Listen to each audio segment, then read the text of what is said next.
this is what I'm doing. I think it was on day one of the test match, you know.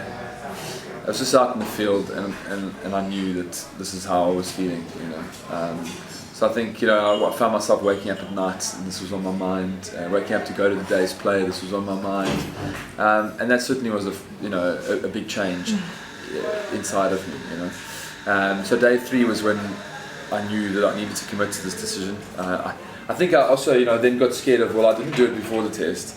And now if I just call a press conference after the test match, you know, what are people going to say, you know, people will then definitely convince me to carry on and do it another time. And I didn't want to be retiring in like Sri Lanka in the middle of the year or Zimbabwe in August. You know, I felt that everything started for me in Cape Town, that I wanted to finish there. So on day 3 I had a discussion with Paddy Upton, team psychologist. He sort of grilled me on a few things to make sure I was sure. And then he took up the process and I also just carried on as normal. And it was that evening that I told the team, which was extremely tough and emotional. And then went home that night and spent the evening with my parents and my family and sort of manoeuvred my way through the decision with them, and yeah, that was it. And had you discussed it with your family beforehand, or was it something that you were going through on your own, in your own head?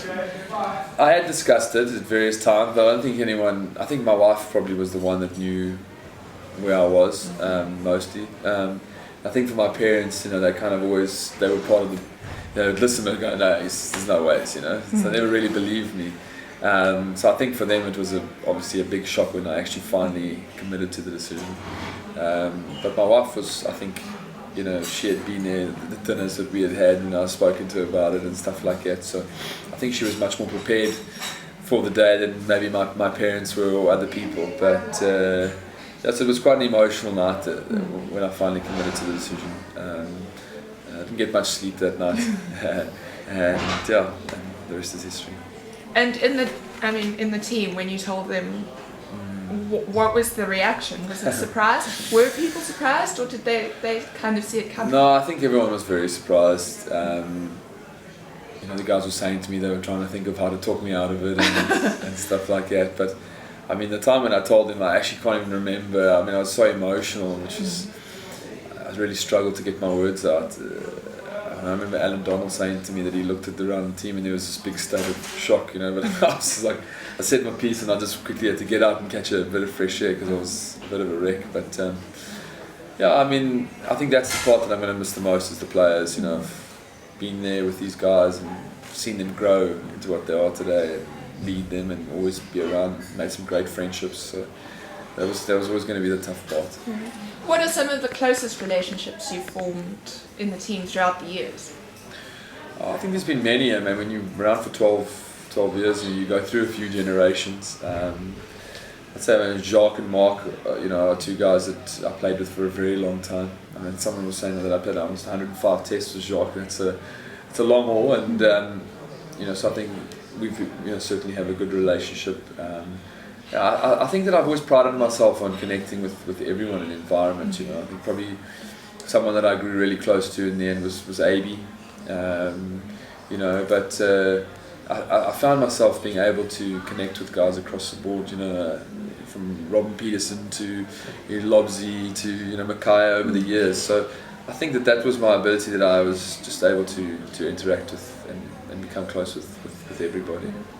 One of the reasons that you mentioned in the thinking around your retirement was you have a young family and you were spending a lot of time away from them.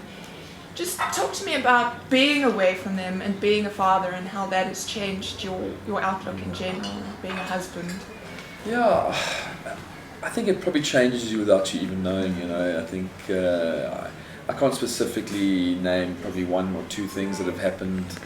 I've probably started to notice those things more now that I've sort of made the decision. I mean, I remember taking my daughter into hospital the next morning after the decision was made, and I was sitting there waiting for her to have a procedure in the early hours, and she pointed at the badge, and she's only 18 months, so she can say limited words, and she said "Daddy," so that's all she's known of me really, is that she sees me on the TV or.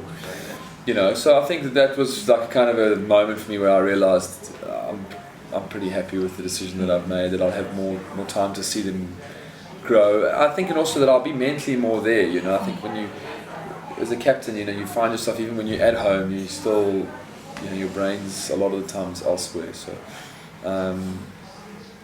yeah, I mean, I'm looking forward to, you know, being around a bit more and being able to interact with the family a bit more and be a part of seeing them grow up.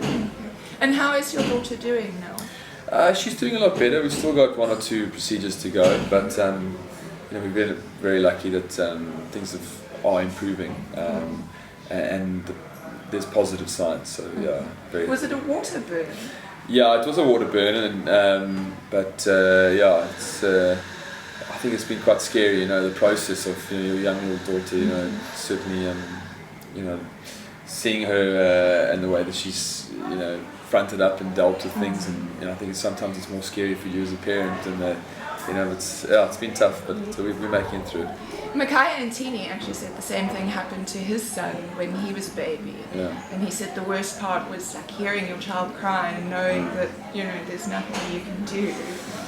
Yeah, I mean, for me, it's been the hardest part was carrying her into the surgery rooms and watching them put her to sleep, and then you lay her down on the bed, and then you walk out, you know. And then I think that for me was the toughest part. Yeah. What actually happened? Did she fall, or did she pull something? No, she pulled something on top of her during day 1 of the PE test. We had our babysitter with us. My wife was at the cricket actually and was on her way back, and you know, it all happened in the evening. So it was, yeah, I mean, I remember finishing the day's play, rushing straight to the hospital, and she was in there, you know, getting bandaged up. So yeah, it was. I mean, it definitely added to the stress levels the last two weeks, but yeah, I'm just glad things are, you know, turning out to be positive now. And what is next for you and for your family and for your career? Well, I have a contract with Surrey in England. I'll be honouring that contract now, so that'll be my winter period. I'll be over there. At the moment, there is nothing next. As I say, that's probably the biggest fear. But I feel like, you know, there'll be things that I'll hopefully get into or be able to add value. I have a very big interest in sort of the business, the leadership side of business.